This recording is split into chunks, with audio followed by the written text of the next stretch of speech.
recovery.lacounty.gov to view preliminary maps showing damage assessments. Please note that the preliminary maps have been posted and are being updated daily. If there is not a color icon on your address, it means the building has not yet been inspected. Severe fire weather conditions will continue through Wednesday. Please be assured that all fire departments and all law enforcement agencies in the area will be prepared. The anticipated winds, combined with low humidities and low fuel moistures, will keep the fire threat in all of Los Angeles County critical. I ask all Los Angeles County residents in wildfire-prone areas to understand that the necessary public safety power shutoffs are important for our collective safety in preventing the next wildfire natural disaster. I did want to dispel one rumor. The LA County Fire Department has never turned down any offers for mutual aid assistance and resources.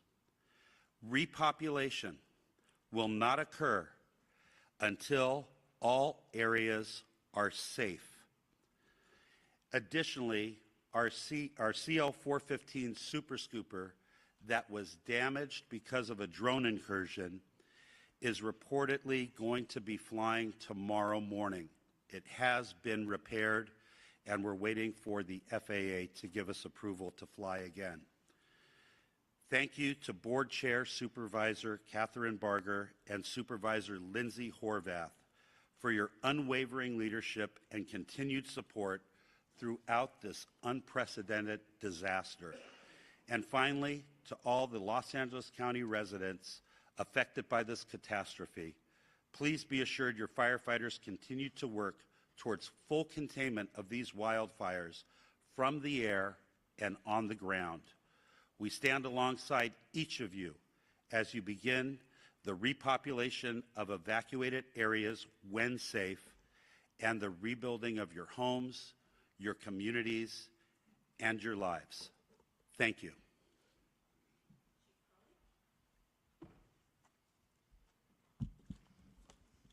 Good morning, everyone. Kristen Crowley, Los Angeles City Fire Department Fire Chief.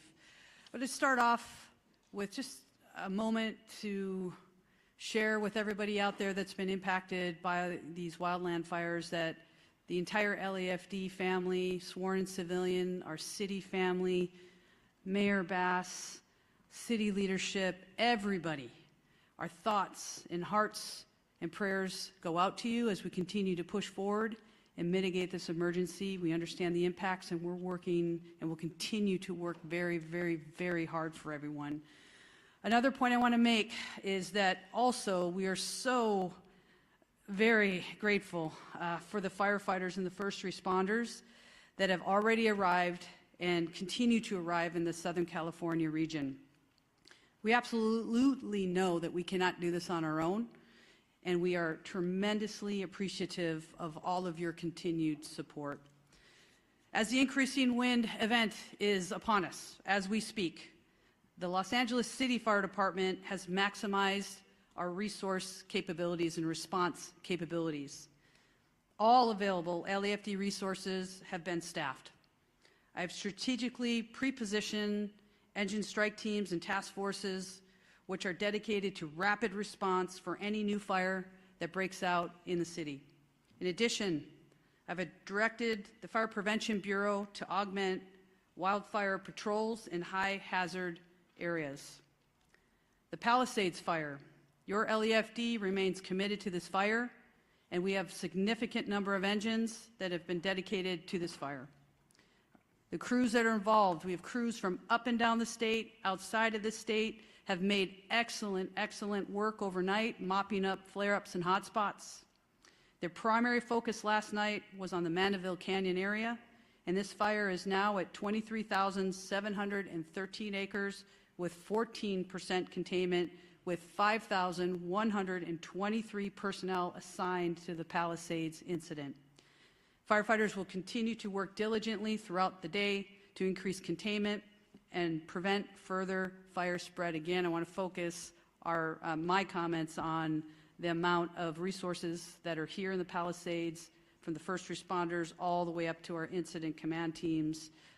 Again, we're going to keep working really, really hard for you. Just a brief comment on the Hearst fire. It's been held to 799 acres with 95% containment. Again, thank you to the community members that are out there for remaining vigilant. We are not in the clear. I want to make sure of that. We are not in the clear as of yet, and we must not let our guard down. As we have right now extreme fire behavior, and we need to make sure that the community is staying updated with the most information, updated information as well. Follow all evacuation warnings and orders without delay. And please, please stay safe. I would now like to introduce our next speaker, and that is Sheriff Luna. Thank you. Robert Luna, Sheriff of Los Angeles County. Regarding our deployment, we still have well over 1,000 of our Los Angeles County deputies out there working on 12-hour shifts. We have 172 California Highway Patrol officers. I'd like to thank the commissioner who was with me yesterday, Sean DeRee, for all of his assistance. I also want to thank Major General Beavers. I was with him as well, and he has fortunately been able to increase the amount of National Guard assistance that he is giving us to up to 600. And he told me yesterday if we need more, we can ask for more, and we are strategically looking at that, analyzing it, and we'll ask as needed. Evacuations, we have approximately, and this is some good news because it's dropped, we have over 92,000 people who are under evacuation orders and approximately 89,000 people who are under evacuation warnings. I want our community to know this, and Chief Maroney did talk about this for a second. In every conversation we're having about evacuations, warnings, whether they're going to implement them or take them away, the conversation about repopulation is on all of our minds. I know that we are attending, staff's attending community meetings, whether they be out in the Palisades Fire area in Malibu for us at LA County Sheriffs, in the Altadena area. We are hearing our community loud and clear, and we want to get you in there as soon as possible. But I want to reiterate what is holding us up. This is very important. We are still, for the Altadena area, we are in the third day of grid searching. It is a very grim task, and we, unfortunately, every day we're doing this, we're running across the remains of individual community members. That is not easy work, very sad to report, and I believe that work is not only going to continue, but I believe will continue to find remains. So please be patient with us. People are saying, I just want to go look at my house and I want to see what's left. We know that, but we have people literally looking for the remains of your neighbors. Please be patient with us. There's a lot of hazards in the area still. The area has not been rendered safe. Please be patient with us.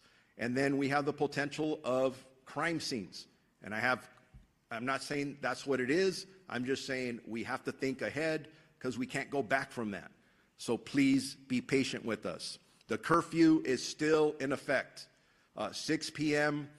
To 6 a.m. for specifically the mandatory evacuation areas in both the Palisades impacted area and the Eaton Fire impacted areas. Those are subject to change depending on need, one way or another. We understand, again, that people want to go back, but it is dangerous to do so, and we will not put anybody's safety at risk. I want to talk about arrest for the LA County Sheriff's area. Overnight, we had several other arrests. It brings it up to a total of 34 in our geographic area. We have 30 in the Eaton Fire area, and we have 4 in the Palisades area. Last night specifically, again, for LA County Sheriff's jurisdiction, We arrested 4. 2 were for curfew violations. 2 were arrested for 1 drone incident.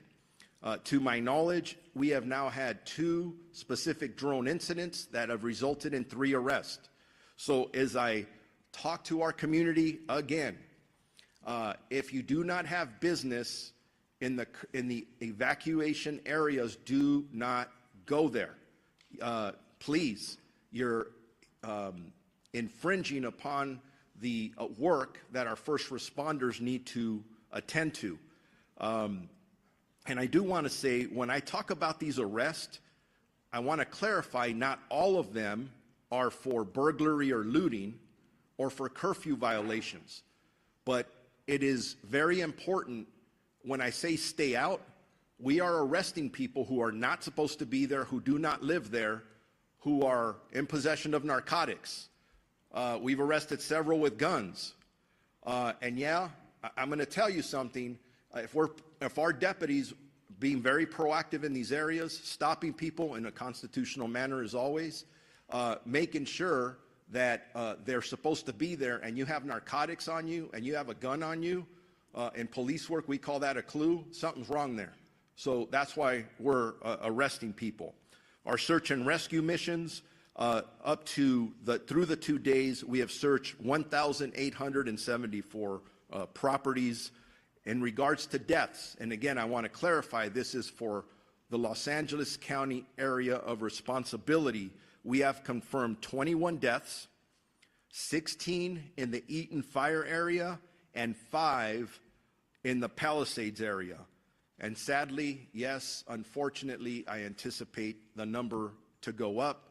Missing persons, we are actively, have 23 active missing persons reported, 17 in the Eaton Fire area, 6 in the Malibu area.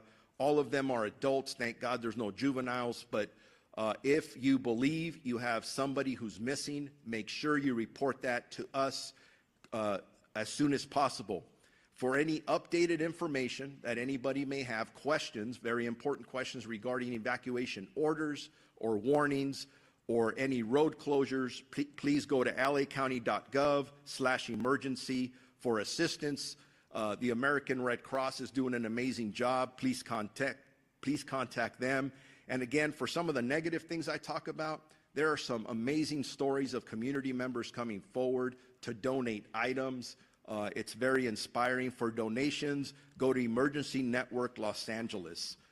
And now it's my pleasure to introduce Assistant Chief Dominic Choi from the Los Angeles Police Department. Okay, good morning. I want to start by just assuring everybody that our primary focus still remains the safety and well-being of our residents. These fires have caused significant disruptions, but we are working tirelessly with our partners to protect lives, property, and secure critical infrastructure. So as of this morning, LAPD has in the city 266 officers deployed to the Palisades fire. We also have support from our National Guard partners who have deployed 200 soldiers assigned to the incident. We're very grateful for their support. We also have dedicated resource investigating our missing persons reported. So at this time, as of this morning, 6 a.m., we have a total of 26 people reported missing in the city of Los Angeles. 17 of those individuals have been located safely. 9 of the 9 remaining, 2 most likely were found in the fires deceased, but they haven't been positively identified by a coroner's office yet, so those are still waiting to be identified. 1 individual, we believe, is located safely in a shelter, but that person, we're waiting for confirmation on that. There are 6 that remain unaccounted for, and we're diligently trying to identify and locate these people. So in total, in the city of Los Angeles, since Tuesday when these fires occurred, we have 3 fatalities. Again, 2 were found in the fires, and 1 was a burn victim that was transported earlier this week to a hospital. That person later passed away. If you want to make a missing persons report, you can do so either in person or over the phone. You can call any one of our 21 geographic stations and make that report, or you can call our missing persons investigation unit directly. I'm going to give you the number. It's 213-996-8888. 1800 and select option 3. That telephone is manned 24 hours a day currently. As of this morning, the City of Los Angeles, related to the fires, has a total of 14 arrests, 3 for curfew, 1 for impersonating a firefighter, 1 for possession of burglary tools, 4 for burglary, 1 for DUI, 1 for felony vandalism, and 3 for shoplifting. As the sheriff just mentioned, it's not just for looting or burglary that you're going to jail or curfew. If you're in the area, you don't belong in the area, you will be stopped and questioned, and whatever crime is being committed, you will be held accountable for that. So please stay away from these evacuation areas. Regarding escorts, we talked about this a little bit yesterday, but we tried to be compassionate and put together a team to escort residents to their homes to either retrieve small pets or their medication.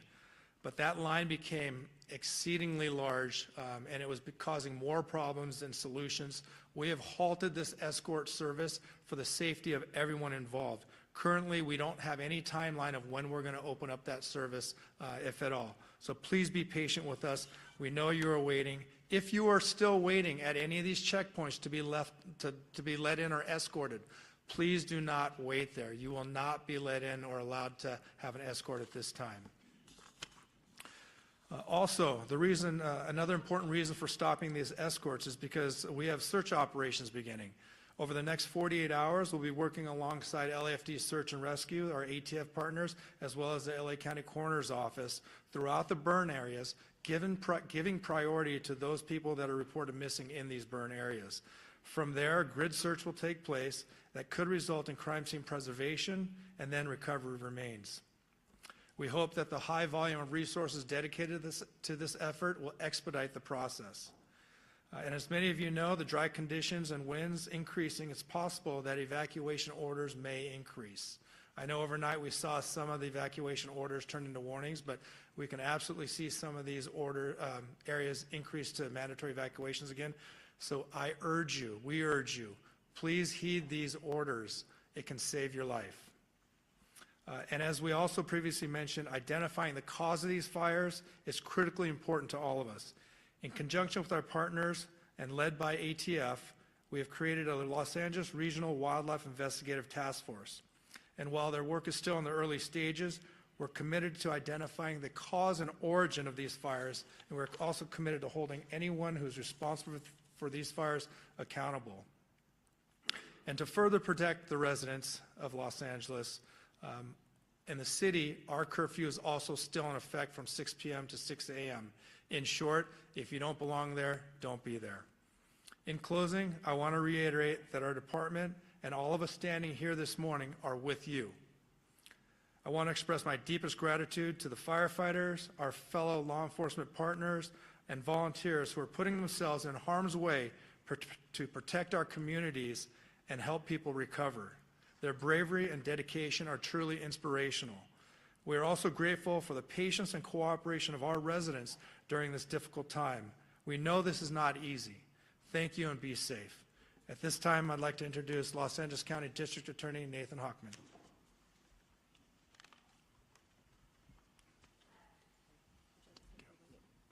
Thank you. With firefighters literally putting their lives on the line to save lives and to save homes, with law enforcement working around the clock to keep security at a high level, with over 200,000 people evacuated, and I'm one of them, and with people who have lost lives, lost homes, lost businesses, there are still people in our community who, rather than saying thank you, look at this as an opportunity to commit crime and to take illegal profit and advantage over the situation. We've seen this come up, and you've heard law enforcement describe the arrests that have been made, whether those arrests are for looting, burglary, grand theft, whether those arrests are for arson, whether those arrests will eventually be for price gouging, because we have been seeing price gouging with hotels, people offering residences well above the 10% addition that they can charge. We've seen that with medical supplies, other types of supplies, price gouging going on. So the criminals have decided that this is an opportunity, and I'm here to tell you that this is not an opportunity. You will be arrested, you will be prosecuted, and you will be punished to the full extent of the law. At 2 p.m. today, we'll be holding a press conference to announce the first charges in a looting case and the first charges in an arson case. This is not an arson case tied to the major fires. It was an arson case that was done on the side, in essence. You will hear that these people who've committed these crimes are facing very significant sentences. I am working with over 750 deputy district attorneys and in the entire law enforcement community to bring these people who are despicable and disgraceful to justice. And we're not only going to see what's happening right now in connection with bringing stability to our community, whether it's, again, going after the looters, the arsonists, or the price gougers, but we're starting to see the criminals emerge who are going to go after the recovery efforts.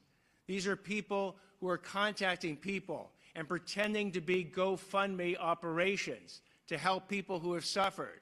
And GoFundMe, by the way, actually is an excellent organization that has put in place protections that if you use their site, you can use it safely. But these are people who are creating fake GoFundMe sites. I tell people to be very, very cautious when you give your money away to check out the organizations that you're doing it to. I applaud anyone who wants to donate to these causes, whether with money or services, but make sure that they are going to the right operations. Again, you can go to Emergency Network LA, that's enla.gov, or you can go to recovery.lacounty.gov to see the types of operations that you can have confidence in. And we're also going to see scams coming up with insurance proceeds. We're going to see scams coming up with government benefits, because we are going to literally have billions of dollars come into Los Angeles County over the next months and years. And for the criminals who view this as an opportunity, let me again give you this warning, an absolutely unmistakably clear warning, that if you go ahead and you want to rip off people and the system and governments that are trying to help the people who have suffered from these tragedies, you will be arrested, you will be prosecuted, and we will seek maximum punishment against you. I hope that we'll have the opportunity to tell you at a later point that this warning has been heeded, that deterrence works.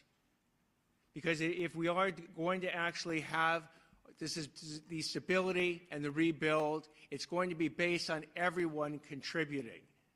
But for those who don't want to heed this message, the warning has been cast out there, and the warning will actually have teeth behind it. I'd now like to introduce Los Angeles Board of Supervisors Chair Catherine Barger. Thank you. As I discussed yesterday, FEMA relief is essential to getting our impacted residents back on their feet. Today and yesterday, FEMA staff have been at 7 county libraries, plus the Alhambra Library, providing support to individuals who are seeking FEMA relief. Tomorrow, these services will transition to centralized assistance centers, one at Pasadena City College and the other at UCLA Research Park. These centers will be in-person venues where all impacted individuals can receive direct support for FEMA's assistance program, which helps residents access lodging, essential items, and other large financial needs. You can visit recovery.lacounty.gov for all the details. And I would encourage everyone listening to go to one of these sites, because I was at Pasadena Convention Center, and I know Supervisor Sleece, you were as well. And I saw people handing out cards. I don't know who they are. I don't know who they represent. But people are looking for an opportunity. At these recovery centers, you will have legitimate government officials who are going to work with you to make sure you receive the benefits you deserve. I want to thank FEMA for their continued support for our impacted residents. Our residents need this support to begin rebuilding, And believe me, after last night's meeting that I attended with my constituents, they are desperate. So many residents I've heard from, especially those without insurance, are concerned they won't receive enough assistance to rebuild their lives. On top of FEMA assistance, I'm going to be advocating for innovative loan and housing solutions to bring people back to their communities. People need help, and they need to know what kind of support they're going to receive. Last night, I joined hundreds of impacted victims in Pasadena to hear their stories, understand their needs, and to discuss what comes next. Many wildfire survivors I've met, spoke with, have repeatedly told me they're worried about the rebuilding process.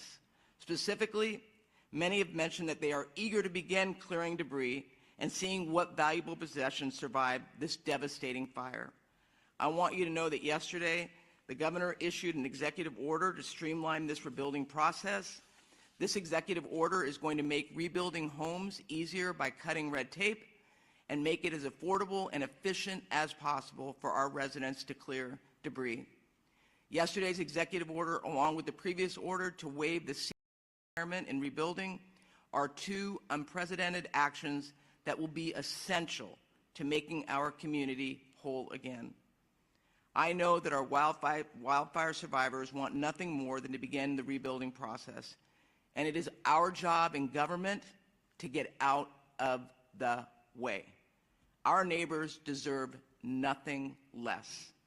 To all the residents in our county, we must maintain diligence over the next few days as winds increase again. Please listen to law enforcement and their evacuation notices. And believe me, I heard last night, many are frustrated. These next few days are crucial in our fighting of the existing fires and also preventing any new fires. Thank you for taking it seriously. I'd now like to introduce LA City Mayor Karen Bass. Thank you, Supervisor. Angelenos, as we continue to experience the shock, the grief, and the anger, we have to stand together, and it is in that spirit that we have seen hundreds, if not thousands, of Angelenos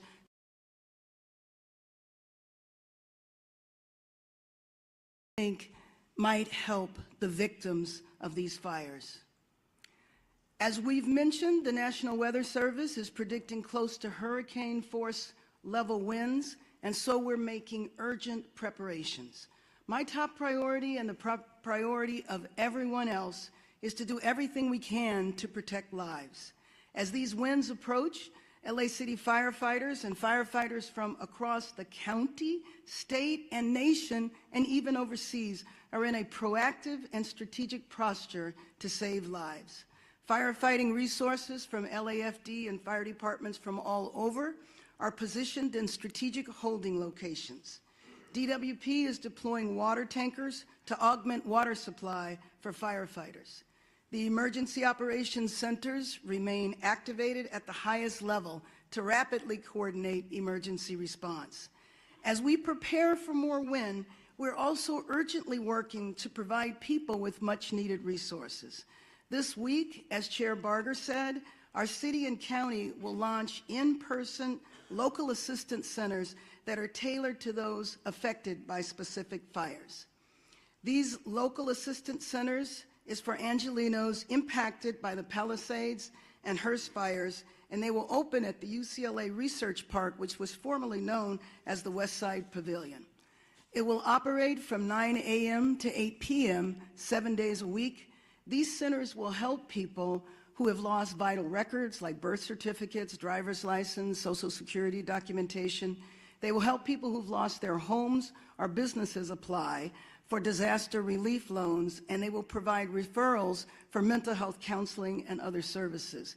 We anticipate that there will be representation for over 20 city departments. There will be representatives from the state and federal departments and agencies. Later today, we are also going to be releasing policies on the city level that will help with the rebuilding process. So as we continue to go through these next few days where the fires are still a serious threat, we also want to begin to help people put their lives back together and to prepare to rebuild our city. I also want to again remind Angelenos that lacity.gov is now a one-stop shop for assistance for those who are impacted and a place to help Angelenos find a way to get involved. As the winds pick up, please stay safe. Please heed the call to evacuate should you receive that. And remember to heed all public safety guidance. Thank you. I'm Lindsay Horvath, Supervisor for the 3rd District of Los Angeles County. The latest Palisades fire updates, as you've heard, more than 23,000 acres have been impacted by this fire, and it is 14% contained. We have over 5,100 personnel, including 44 helicopters and 540 engines. The fire continues to hold along Mandeville Canyon, and we are grateful for our first responders and all those on the front lines fighting in this area. We know it is critical, and you are doing a great job. We've also made significant progress in Topanga Oaks, Sylvia Park, Temescal Ridge, to Mulholland. All of these areas have been under threat, and we are continuing to hold. Santa Monica has lifted their evacuation orders and downgraded to warnings in North San Vicente, moving from order to warning at 8 a.m. today. All of the warning areas have been lifted. A particularly dangerous situation has been issued. Strongest winds from Tuesday morning until Wednesday. We strongly encourage caution and vigilance. This is the weather prediction that the National Weather Service had going into last week's event. So these conditions are significant, they are serious, and we need you to follow all orders. All Santa Monica Malibu United School District schools will remain closed today. All Santa Monica campuses, except for Roosevelt Elementary, will be open. All LAUSD schools will be open today, except Canyon Charter Elementary, Kenter Canyon Charter Elementary, Palisades Charter Elementary, Marquez Charter Elementary, Topanga Charter Elementary, Lanai Road Elementary, and Paul Revere Middle School. Our Department of Mental Health has resources for how to speak with our young people about wildfires at dmh.lacounty.gov. We need to support our children in this time and make sure they're able to talk about this tragedy. Our DMH helpline is 800-854-7771. Metro fares continue to be suspended for as long as conditions remain the same. We thank our chair of the Metro Board, Janice Hahn, and our CEO, Stephanie Wiggins, for their assistance. Palisades Post Office has been relocated to Rancho Park Post Office. Residents can pick up their mail at 11270 Exposition Boulevard on the first floor. Recovery.lacounty.gov has launched. You can find initial damage assessments as well as maps to indicate your property location and status, comprehensive list of county resources by department, federal, state, local, and nonprofit emergency assistance. Once again, that website is recovery.lacounty.gov. Our Department of Economic Opportunities East LA Entrepreneur Center and America's Job Centers of California open today as well to support impacted workers as well as small businesses. As far as public health updates, the air quality smoke advisory continues through next week. Please wear N95 masks outdoors. Fine particulates are airborne even in areas not impacted by the fires, especially children and older adults, especially those with serious health complications, are particularly at risk. LA County Department of Public Health is providing N95 masks at all evacuation shelters and to community-based organizations. When you are at home, please close your windows and doors, run the air conditioning or air purifiers if you have them, and check your filters regularly. In your car, close the windows and vents, turn your air conditioning on to recirculate. Do not in any way, use leaf blowers or other actions that will push ash into the air.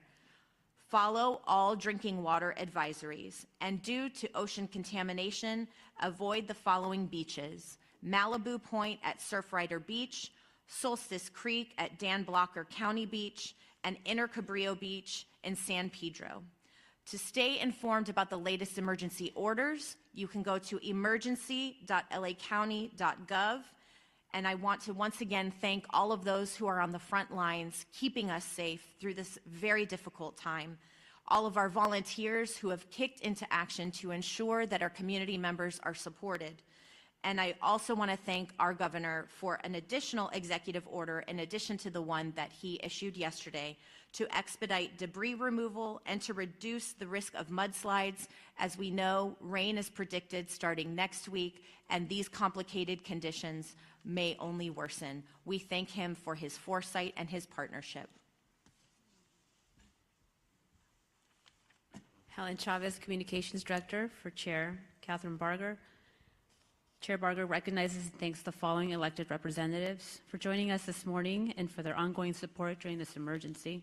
We have with us 1st District Supervisor Hilda Solis, California Board of Equalization Antonio Vasquez, Santa Monica Mayor Lana Nagrete, and State Senator Sasha Renee Perez. We are now going to transition to the Q&A portion of our press conference.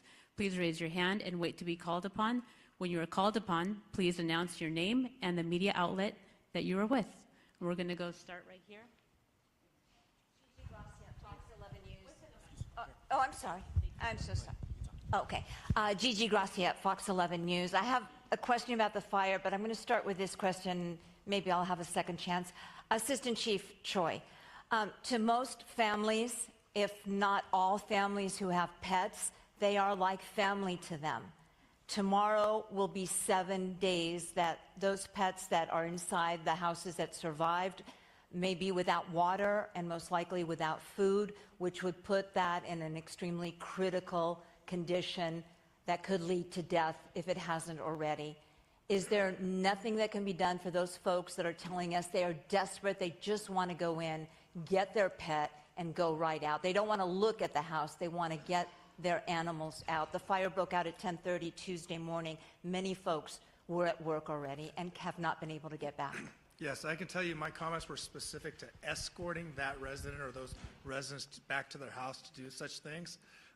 There are other options that we can do. For example, officers that are patrolling the area can get a list of locations at the checkpoint. Officers can patrol these areas and go check themselves. I'm not saying that's exactly going to happen, but there are options where we don't have to leave a pet in there if we're made aware of that. So you can go to the checkpoints and talk to officers, but I urge you not to go there just to wait to go in to see your house, which is largely what a lot of these individuals are doing. They're waiting to be escorted to see their property, which we can't do. We still aren't doing medication and pets. However, we can come up with a way where if somebody knows a pet is in the residence, that we'll do everything we can in our authority to go in there and get that pet. And then, Gigi, on that note, Pasadena Humane Society is actually going into the Altadena area that's under evacuation orders and feeding pets. So there is, we will link up and see if we can duplicate that. To the woman right there, right there. Yep, and then we'll go. Great, thank you. Oh, you've got to hold on to great, sorry. Hello, Jane Secker, Sky News. A couple of questions. One to Fire Chief Maroney. More bad winds on the way. We know the conditions, as we've just heard, are going to be the same as last week. How confident are you that you're better prepared this time? And also a question for Mayor Bass, if I might.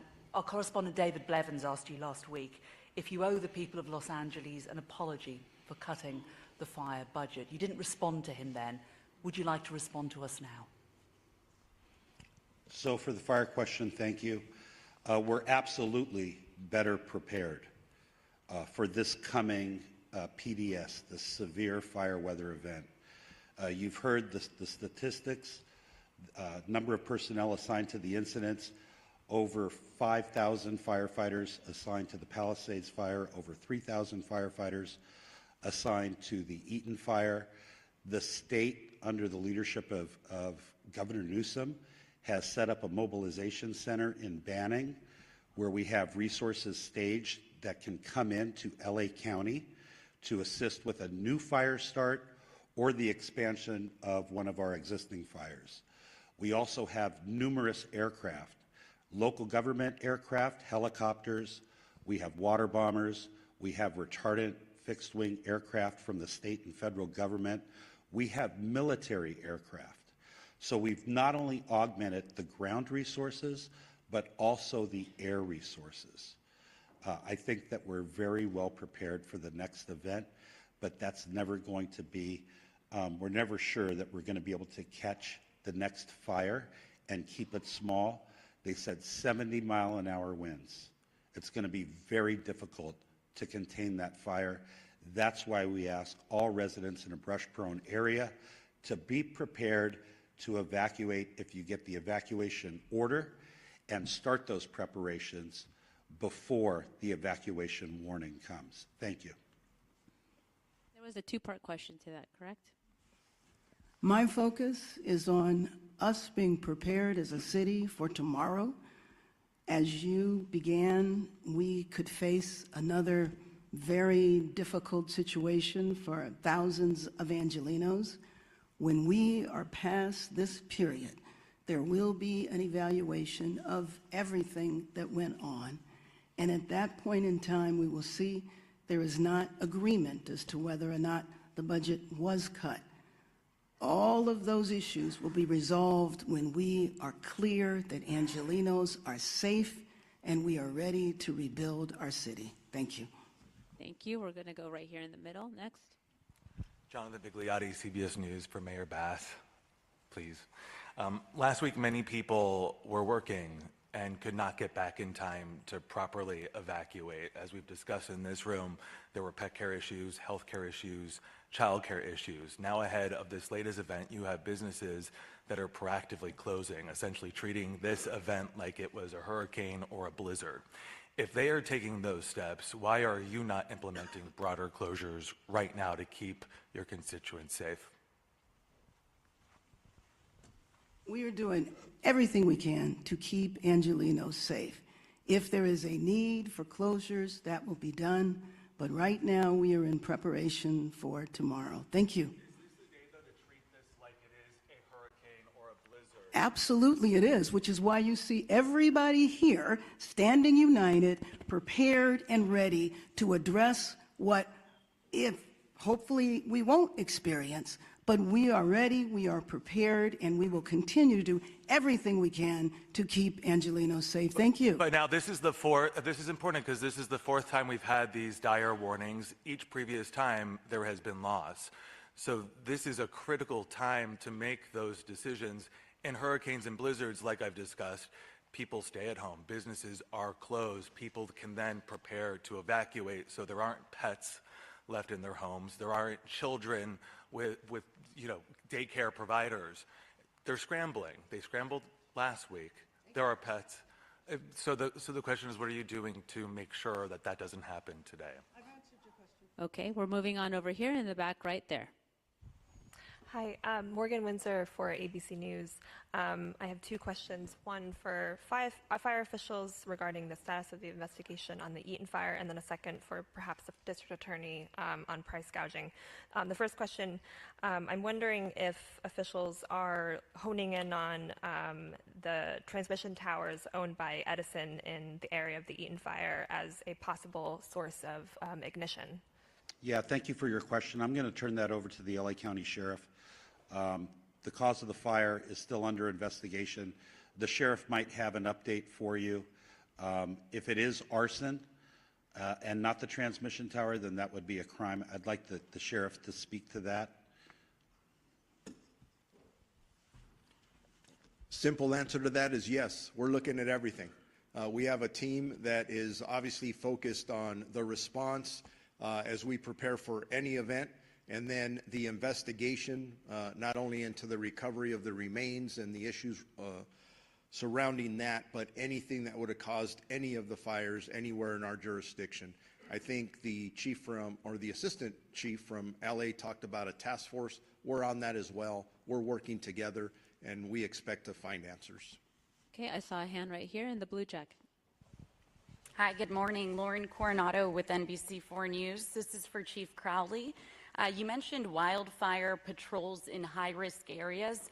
Can you identify those high-risk areas? Sure. So, and that's that lean forward posture as we're looking to do everything in our power to ensure that we maximize our efforts with the resources that we have, which this whole patrol, we're utilizing fire inspectors. So with that, we're going to be patrolling, taking a proactive approach. Anywhere where there's any wildland risk is where we're going to be patrolling.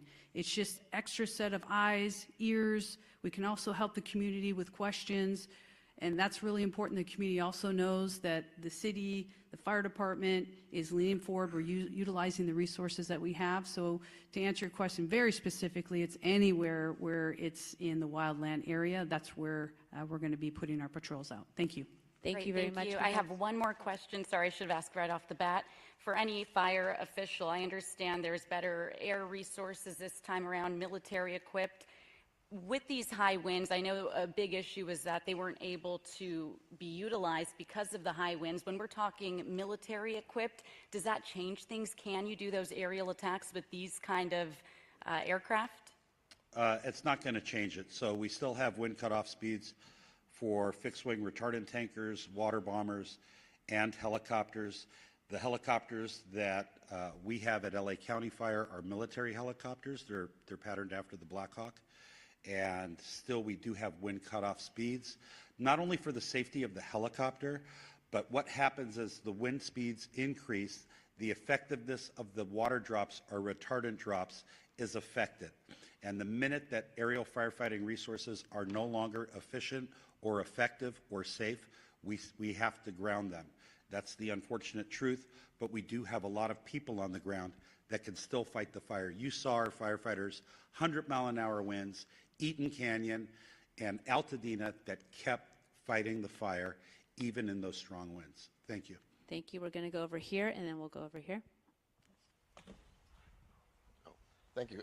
This is Dave Zonizer at the Los Angeles Times. I was wondering if you could go sort of fire by fire and tell you where you are on determining the origin. Are you guys looking at whether or not New Year's Eve fireworks might have been a trigger for the Palisades fire with something then flaring up later? I know you mentioned the Eaton Canyon fire, but can you tell us, for example, is arson being viewed definitely as the cause of the Sunset fire? Could somebody just walk us through each of them? Yeah, I mean, I could talk about, so right now we have the task force that is robust, that is, they're identifying cause and origin for each of these separate fires. There's so many of them. None have been ruled out of arson. They're ongoing investigations, but also the Palisades fire specifically, since that's the one that's still rampant in the city of Los Angeles, there's been no definitive determination that it is arson at this point, but we're looking at every angle. It's an ongoing investigation. If I could, I would. I don't have the answer for you. Understood. Thank you. And we're going to go right here. Hi, this is Kate Cagle from Spectrum News 1. I have two questions. One for Fire Chief Maroney. Is there a definite threshold for wind speed when those aerial drops have to stop? Like, is 70 miles an hour that threshold? And then my other question is, given how dense some of these neighborhoods are where we've seen orders and warnings, I mean, all the way to Wilshire and Santa Monica last week, we've seen gridlock when people are trying to all get out at once. Have you guys worked on addressing that issue if people do have to evacuate tonight from an extremely dense area like we saw with the Sunset Fire? Folks just couldn't get out because traffic was jammed. How do you address that? Yeah, so to answer the first part of your question, there is a specific threshold. And I don't remember what that threshold is, although I used to work at air operations. 30 to 40 miles an hour is beginning, I believe, to be that threshold. I'll see if our CAL FIRE partner from the state of California remembers what that threshold is for helicopters and fixed-wing air tankers. Please say your name and your Good morning, Jeremy Gagne with CAL FIRE representing incident management team. So with the specific aircraft, they all have a different limitation. The problem is when you have substayed winds, over 40 miles an hour is the issue. The problem is the gusts. So the gusts peak and the aircraft limitations or capabilities are then limited based on approach and departures, as well as Chief mentioned, the drop accuracy. So each aircraft will have that limitation based on the manufacturer's recommendation, and then as far as the safety component, usually the limiting factor is gusts over 30 miles an hour, but the sustained winds, anything over 40, is pretty much going to ground most aircraft. So again, each one of those aircraft have those specific limitations, but as an overall general rule, safety rule, the gusts is what is the issue, and this is what the gusts that we've been having. Thank you. Can you restate, please, your name and spelling? Yes, Jerry Magana, Gerry. Last name is Magana, Magana, representing the CAL FIRE incident management teams. Thank you. Thank you so much. We have two last questions. There's a clarification over here. I'd like to answer the I'm second so part of the sorry. question regarding community congestion and people leaving all at once under the evacuation order. We really want residents in LA County to be prepared. If you don't have a wildfire evacuation plan for your family and your home, please make one today. Visit www.fire.lacounty.gov/RSG. That stands for Ready, Set, Go. I would recommend, in an abundance of caution, if you get an alert on your telephone for an evacuation warning, leave then. Don't wait for the order, because we know from experience that if you wait for the order, you might get caught up in the congestion that you referenced. And please do not silence the emergency alerts on your telephone. If we send out an alert at 3 a.m. on Tuesday night or Wednesday morning, when you're sleeping, we want you to wake up and evacuate.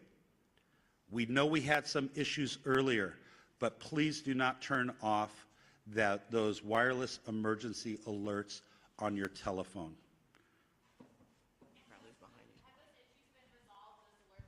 Accurate? Sorry, my question was that those alert issues have been resolved and people can rely that that's accurate now? Yes.